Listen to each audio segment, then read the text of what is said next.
Last time we talked about the top 10 monsters chosen by players in the event that lets you choose a Water, Wind, or Fire Nat 5 as part of the 11th anniversary. Today, we're going to talk about how to rune them. We're going to go in the same order as last time, so starting us off is Sara the Wind Oracle. Sara already has a video on the channel, so if you want a more detailed look at her kit as well as how you can rune her, I recommend you check it out. Stoic and I actually commentate on that video together. I'm pretty sure I said this in the other one, but just in case you watched this one and not that one, you know. The daughter that nobody wanted. Something important to note is that bombs scale with attack, so you're either going to have to find that value in the main stat or in your substats. With that in mind, we're going to rune Sara on Violent Will. Speed, HP, attack, or you could even go Speed, HP, HP if you'd prefer a tanky Sara. Though sometimes you just really want that bomb damage.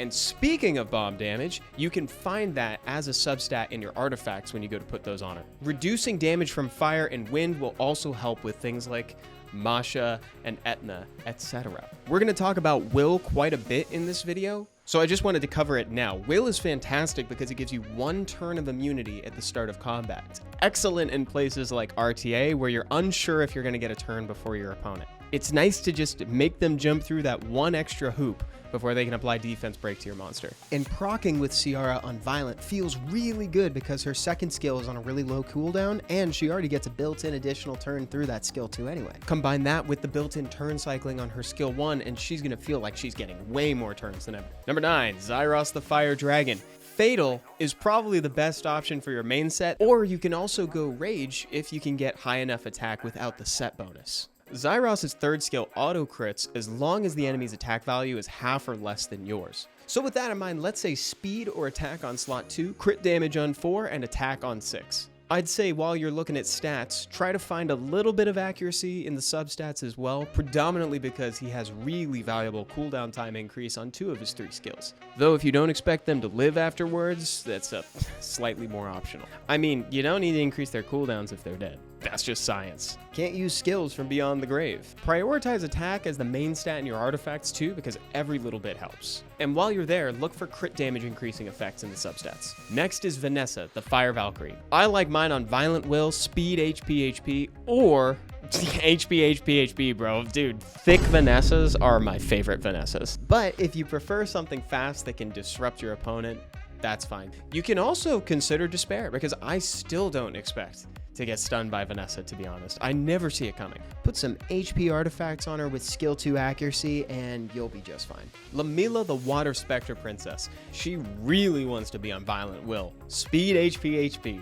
I'm having deja vu, dude. I feel like I just said this. She scales with her max HP, so you want as much as possible. She'll also be a high priority target for your enemies, so having a high health pool will hopefully dissuade them a little bit.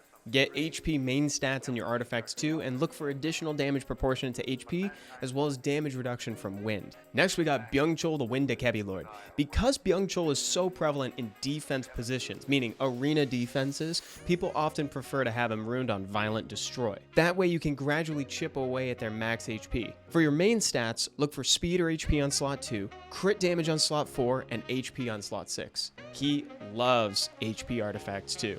Look for additional damage based on HP, anything that increases your crit damage, and damage reduction from fire and water. Those crit damage ones are especially important because Bjungcho has a passive that makes it so that he auto crits. So just as a reminder, you'll have a lot of room to play with in your runes, because you don't need to take crit rate into account at all. At our halfway point in the list, it's Rika, the Fire Occult Girl. Despair makes Rika even more of a menace. If you're runing her for RTA, you can put Will as your offset so she gets one turn of immunity at the start of the game. But if you're using her for PvE, like Trial of Ascension, then anything's fine, but Focus may get you the accuracy you need. But if that's not entirely enough accuracy for you, you can put her on Speed, HP, Accuracy on your 246 slots. In RTA though, you'll want to try to get her to 100% resistance as well. It's very popular for Rika since she's a high priority target for your opponent. Though, let's be honest, if she made it through the pick ban phase, you probably won. For artifacts, the main stat matters slightly less. This is more of an opportunity for you to get more accuracy that you might be missing from your runes,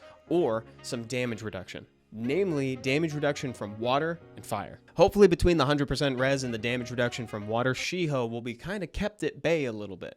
Next up, we've got Varad, the Water Dragon. Violent is generally the best option for Varad in PvE situations, but Swift should be considered if you're doing a control cleave in RTA. You're going to want him speed tuned to your beneficial effect remover. I really don't like to recommend Despair to people because it feels a little bit wasteful since he has AoE lockdown on both skill 2 and 3, so the benefit is wasted here. It's like, we don't need all that. We'd much rather proc and get those skill cooldowns back faster.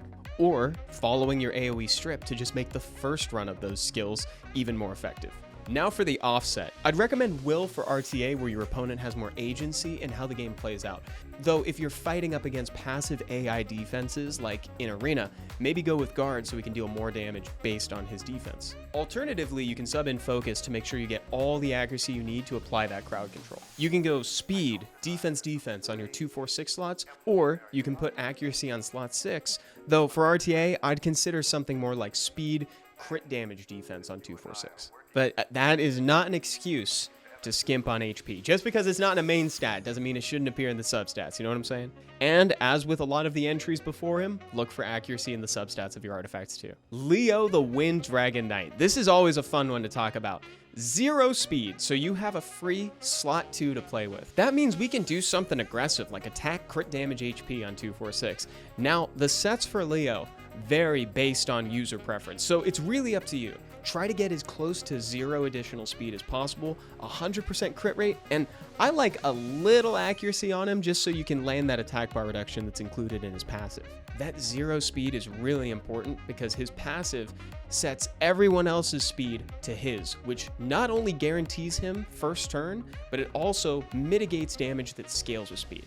The 2 most popular main sets for Leo are Vampire and Violent. Vampire gives you the HP gain to potentially come back from a losing position, and it lets him be a consistent threat. But Violent lets us proc, so you tell me what we're picking. His skill 2 is also on a super low cooldown, so proccing into Ignore Defense Torrent just feels so good. For offsets, you can put him on Nemesis, Revenge, Blade if you need more crit rate, just not Will. I repeat, not Will. He's guaranteed to take turn 1, so a set of Will runes won't do you any good. Now 2 sets of Will. That will do something. Look for crit damage increasing effects in the substats of your artifacts and whatever main stat you need more of, be it HP, defense, attack. Our penultimate entry on the list is Liam the Water Weapon Master. We're really only runing for dragons here, so you can put him on Rage with as much attack and crit damage as humanly possible. Put him at a minimum of 85% crit rate because you'll have attribute advantage on the boss, which will net you that additional 15% that you're missing. And he needs at least 55 additional speed so that way he doesn't get cut by the boss. Make sure he can take a hit just in case, and you'll be good to go. Rune him on attack, crit damage attack, and have him move last on your team. I would also say to aim for attack as the main stat in your artifacts too, because just like we said for Zyros, every little bit matters. And the same is true for the crit damage increasing substats along with increased damage dealt on fire, because the boss is very much fire. Finally, we have Teshar, the Wind Phoenix. There's a full guide on the channel for the Teshar speed team in Giants, but the short version is this. You'll need to put him on Rage, attack, crit damage attack, minimum 67% crit rate, so that way you can still crit the crystals leading up to the boss. They're element neutral, so you won't get the crit rate bonus from attribute advantage. But against the Giant and Golems, you'll have functionally 100%, thanks to the 33% crit rate lead that Teshar provides. For your speed, you just need Teshar to move after Prylia, but before Konamiya. The actual number, that's up to you. Look for attack main stat artifacts and increased damage on water in addition to crit damage increasing substats. And that's the top 10, guys. Let me know in the comments down below if you have a different way that you like runing any of these monsters. Hope you guys are enjoying the 11th anniversary events, and I'll see you right back here next time.